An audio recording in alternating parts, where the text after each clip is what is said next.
Hi, Abraham. We are. I'm very nervous. I'm very pregnant, so I'm out of breath. I'm a psychologist in private practice, and I use your work every day.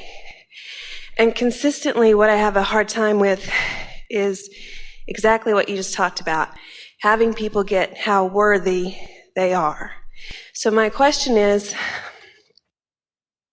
how do I, not only for myself, but for my clients, have them see their subconscious beliefs or have those become evident so they can move past those? Well, you don't have to do that because law of attraction does that. In other words, what we would do, whether you say it to them or not, some are ready and some aren't, just know yourself about law of attraction. Know yourself about how this all fits together, how it all works. And then set them up for successful experimentation. In other words, there's not a shred of evidence to the contrary of what we're expressing here. So when you say to someone, if you want something and it isn't coming, it's because you're not completely lined up with it, and then you follow some processes or exercises to help them get more lined up with it, you can bet the farm on the fact that the universe is going to show them that alignment. You just have to get across to them that they're getting what they're thinking about, and then encourage them to change their thoughts. It's a very simple thing. If we were standing in your physical shoes, we would ask them what's important, not hard to do, that's what they want to talk about. And then we would sit with them and conjure, let them do most of the talking, a vision of what they want. And then we would spend time on it, maybe an hour or two. And each time you visit with them, we'd go back and revisit it again. And it is our promise to you, and therefore you can promise it to them whether you do it openly or not. The universe is going to start to show them evidence of that alignment. You have a cooperative universe that's giving you an indicator of what you're doing vibrationally. So when you have a hands-on attitude that I'm going to offer thoughts on purpose and then I'm going to watch what comes from those thoughts and feelings that I've conjured, it doesn't take very much attention to that before you prove to yourself that the universe responds to you, and that's the only way that we've ever seen that anyone can ever begin to feel worthy. When you want stuff and you can't figure out how to get it to come, that's why you don't feel worthy. You think somebody's depriving you of it, and when you find out it's you, then the subject of worthiness goes away, and the subject of sloppy thinking is what's on the table. And now you can do something about it, you see. So when you say processes to get them, that's just having them picture in their mind and getting really, really clear about what they want and over and over and over. Because what I'm seeing is, like, if they say, okay, I want to have money, then subconsciously the belief system comes in, I'm really not worthy of that, I'm really not worthy of that. And sometimes that's stronger than where they're going. So here's the way we tell that story. So they say, I want money. So they write down the subject of money. So it's like picking up a stick that has lots of money on one end and not nearly enough on the other. And the way they feel is the end of the stick that's activated. So talking about money and activating that lackful end of the stick doesn't improve anything. So here's a process that begins to soothe that. And money is a thing that most of them are talking about. It's the next book that we are writing right now. It is Law of Attraction and money, because money interfaces in your experience in so many different ways. So say to them, what is it that you want? And they would say, money. And then the first exercise that we would offer is, all right, money. Have them write it down. And then say, and why do you want money? And they'll say, because I don't have enough. And you'll say, but why do you want the money? And they'll begin talking about, they want a bigger house, they want a better car, they want more clothes in their closet, they want to travel, they want a greater life experience.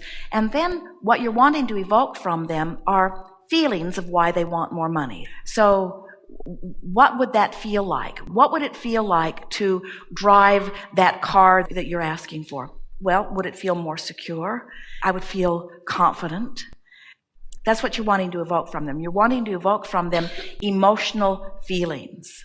You're wanting to evoke from them the feeling tones of the money. That would be your greatest role, if you could get them to talk about what they want and why they want it. Why?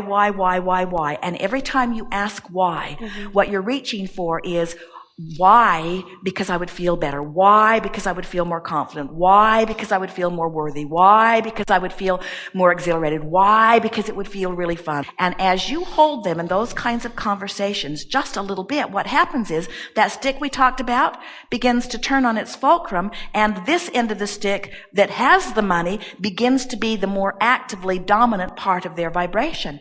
And right before their eyes, we're not kidding you, things begin to happen. Money begins to flow. They'll start coming to you. They'll have stories to tell you. And when they leave, you want to say to them, keep your eyes open for things that are showing up like that, because I tell them, that you're going to begin to see improvement right away just from the work that we have just done. And then you really take care of a lot of things at once, because not only do they begin to discover that the universe is yielding to them and that now they're allowing what has already been yielded, but they begin to get that other thing that they really want, which is at the heart of the question. You said it already. They want to know their value. They want to know they're loved. They want to feel worthy. You see, of all of the things that all of you know when you are source energy and as you come forth into this physical body, is that you are the center of a universe and that all of the universal forces are queued up to give you what you want. You know that so emphatically. It's the strongest tenet of your being. And when you're standing in the absence of something you want, that defies that intense knowing. And that's what the feeling of unworthiness is. The feeling of unworthiness is I'm being deprived, or I've deprived myself, or someone's deprived me of my natural legacy. What they want to say is, well, then where's my stuff if I'm so worthy? And what we want you to understand, that feeling of being the well tended to recipient is something that you have to learn to allow. You all knew it when you came, and it's been sort of trained out of you as you've moved along. And now you're, through processes, training it back into them. Can I ask a question about that then? Why do most religions teach you that? This original sin, you're born and there's something very damaged about you. Why do so many religions, well, Christianity in particular, teach that fundamentally as soon as you're born, there is something very wrong and unworthy about you? We're reaching for kind words.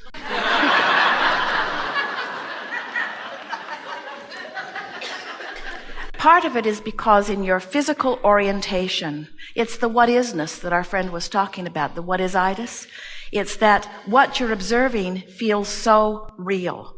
And in your coming together and in your comparative experience is necessary because you have to know what you don't want in order to give birth to the new idea of what you do want. But in your comparative experience, early on, you begin trying to please them rather than closing this gap. And that religion is just a further extension of that. It goes like this.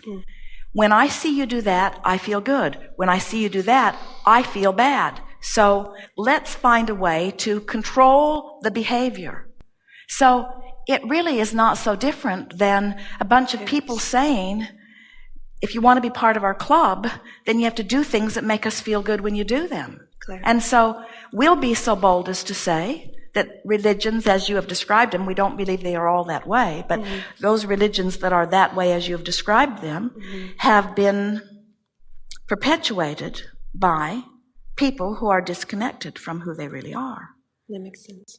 As you get within the essence of religions, in other words, someone said to us the other day that Eastern religions are saying that wanting is not a healthy state of being.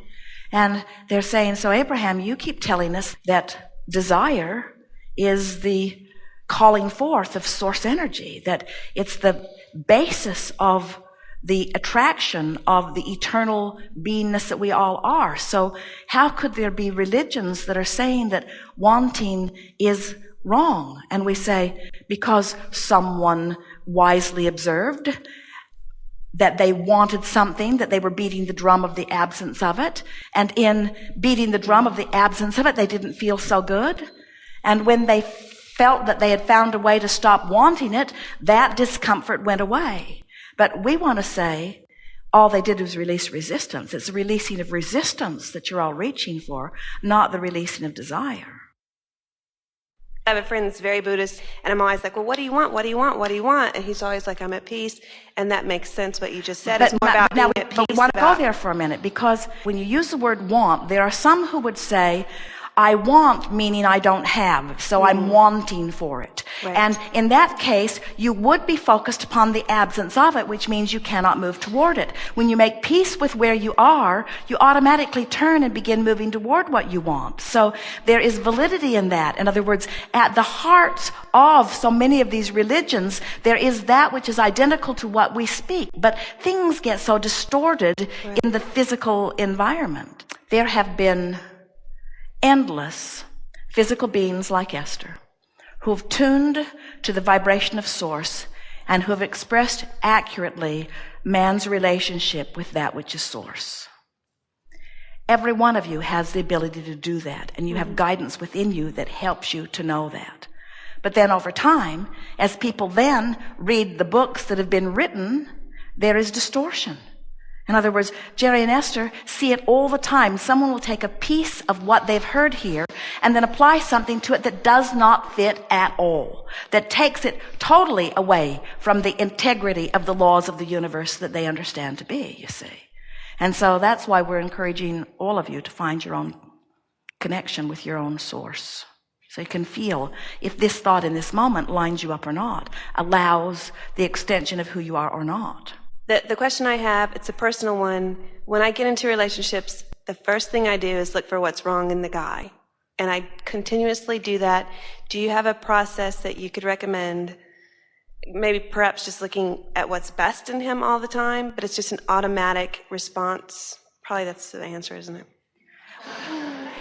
What we're encouraging you to do is leave the action aside for just a little bit while you use the power of your mind to line up with what you want. So it really is as simple as this. Let's say that you're just planning that sometime not so far from now you will see someone, and you're beginning to talk now that this time you want it to be different. By the time you meet this next person, you want to be in the place that it is easier for you to see the positive aspects than the negative aspects. Right. So then say to yourself, and I'm going to start practicing that everywhere I go. I'm going to practice it in the restaurant. I'm going to practice it with my clients that are coming for counseling. I'm going to practice it relative to other things. And as you practice it relative to other things, then you will have pre-paved. You will have got yourself into the vibrational habit of it. And then the universe will line you up by law of attraction with someone who is ready to present to you the aspects that you're looking for. A very good affirmation is, today, no matter where I'm going, and no matter what I'm doing, and no matter who I'm doing it with, it's my dominant intention to look for what I'm wanting to see. And friends, there is freedom beyond description if you could pull that off. Because what that's saying is, I'm tuning myself to what I want to see, which means the universe has to deliver to me more of that. It's hard to be surrounded by what you don't want to see. It's normal not to feel good when you're not letting yourself be who you really are. That's normal. That's guidance. That's guidance telling you you're looking at something different than what you want. And so right there, while you're looking at it, you can do something about it other than ask him to change. Because the vision is there, and there's plenty in this vibrational escrow that is contained right there in that person, right there in that employee, right there in that client, right there in that segment of the universe. Right there, there's plenty in there that matches this. You've just got to go on the treasure hunt and find it. And when you do, you've matched your vision, you see. And that's how you have your cake and eat it too. That's how you line up with who you are. That's how you be true to who you are. That's how you find true integrity with who you are without offending everybody else. And it's how you keep moving from place to place, person to person, face to face, in order to find what you want. That was really good. Good time Thank you, for a segment of refreshment. We are complete.